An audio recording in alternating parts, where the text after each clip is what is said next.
Now, something happened to me last week that I just believe it is for those of you who still can't bring yourself to believe that agents of the Roman Catholic Church are amongst us and without a doubt have gained control of key committees within the Seventh-day Adventist Church. Let me tell you what happened. Last week there was a barrage of emails going back and forth in the Bahamas, and I ended up on the mailing list and I got one of them. And of course, there had to have been 20, 30 of them, and none of them really caught my eye until one came around with the title about the Catholicization of the Seventh-day Adventist Church hymnal. Now, that really caught my eye, and I decided to open the email and read it. I don't know the identity of the scholar who published the document I'm holding in my hands, but he or she deserves a medal. But here is evidence, meticulously presented, proving that for almost 30 years, God's people have been singing out of a hymnal laced with Roman Catholicism. About the only thing missing is the Ave Maria. In this now not-so-new hymnal, introduced to the church in 1985, words were changed and concepts introduced that reflect Catholic thought from beginning to end. I am still stunned. I got baptized in 1972. We've been using this hymnal since 1985, and it hadn't dawned upon me. I hadn't seen all of the evidence that is presented in this document. I hadn't seen it, hadn't considered it. So I can't believe all of this has been under my nose for close to 30 years. Why am I just seeing this? Surely, beloved, this expose in my hands is one more attempt by God to open the eyes of his people as to the extent of the ongoing Roman Catholic invasion of his church. Now, this document starts with a listing of the use of the Bible in the back of the hymnal. And it points out that in the old church hymnal, the King James Version was the only version of the Bible used. In this new hymnal, it points out that there are 225 passages of Scripture in this new, and I still call it new hymnal, consisting of 135 response readings, 14 canticles and prayers, 36 calls to worship, 13 words of assurance, 14 offertory sentences, and 13 benedictions. In these, the King James Version, which was the Bible used in the old Adventist church hymnal, is now used less than 7% of the time, while the Jerusalem Bible, a Catholic Bible, which was never used in the old hymnal, is used more than twice as much. After showing us the change in Bible versions from the old hymnal to the new, the author goes on to give example after example of corrupted hymns. Let me read from this document and give you 4 examples. Hymn number 3, God himself is with us.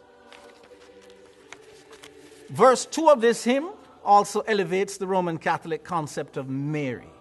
Come, abide within me. Let my soul, like Mary, be thine earthly sanctuary. This again assumes Mary is still alive. Gerhard Tertzigen wrote the words of this hymn in German. A literal translation of the German words which he originally penned possesses no reference to Mary whatsoever. The original words were, Lord, come dwell in me. Let my heart and my spirit be another temple for thee. Why did the Seventh-day Adventist Church Hymnal Committee accept a Catholic change to an originally Protestant hymn? The second, hymn number 142, Angels we have heard on high. Everybody knows. In this hymn, verse 4 uplifts the Catholic notion that the dead are heavenly saints who can assist us. Mary, Joseph, lend your aid. How can they lend their aid when they're dead? While we raise our hearts in love. This is pure Catholicism. The verse has no place in a true Seventh-day Adventist hymnal. In fact, this song was never found in earlier Seventh-day Adventist hymnals. We shouldn't be invoking the aid of Mary. Third, hymn number 403, Let Us Break Bread Together. Now, I spotted that, and others did, but I didn't know there were others. In this hymn, abject sun worship is promoted. It is probably the best known of the aberrant hymns. When I fall, on my knees with my face to the rising sun. S-U-N. O Lord, have mercy on me. This comes straight out of Babylonian paganism. Such sun worship was condemned by God in the days of the prophet Ezekiel. And the author quotes Ezekiel 8:16-18. And he brought me into the inner court of the Lord's house.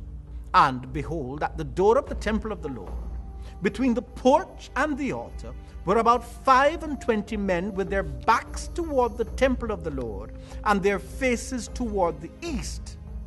And they worshiped the S-U-N toward the east. Then he said unto me, have you seen this, O son of man? That's God talking.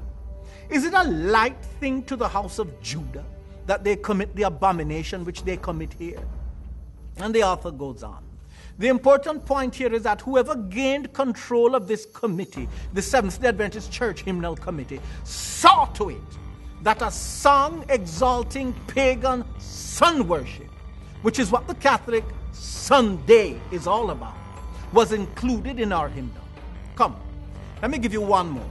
I've saved this one for last, and there are many, many others. You can go online, or I'll put a link to this at our website, and you can read it for yourself.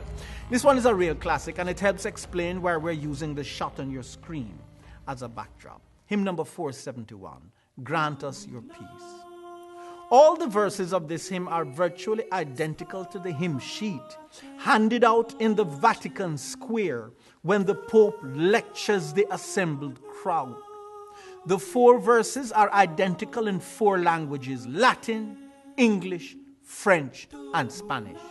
The English states, Father, grant us your peace. O loving Father, grant us your peace. Grant us peace. Grant us your peace. Grant us peace. Loving Father, grant us your peace. In 4 different languages, thousands of faithful Catholics, with their eyes fixed on their Holy Father standing in the distant window, intoned their worshipful prayer to him. Consider the Latin version of what they tell him, as it is written in our new Seventh-day Adventist hymnal. Dona nobis pacem, pacem. Dona nobis pacem. Dona nobis pacem. Dona, are you tired of it? Dona nobis pacem. Dona nobis pacem. Dona nobis pacem. This same Latin phrase is in a Catholic Mass. And by the way, didn't Jesus tell us not to use vain repetitions? Are you getting the picture this morning? It's not just David Moule getting bent out of shape about the wickedness of the Great Hope. It predates the Great Hope. The tampering with the Adventist Church Hymnal and the issuing of this new one was done in 1985. We've been had somewhere. I know there's a room in the Vatican, maybe it's at the General Conference, with a whole bunch of cardinals and bishops lifting their glasses and toasting, who knows, maybe toasting Mary and calling us a pack of absolute idiots for what we've allowed to take place.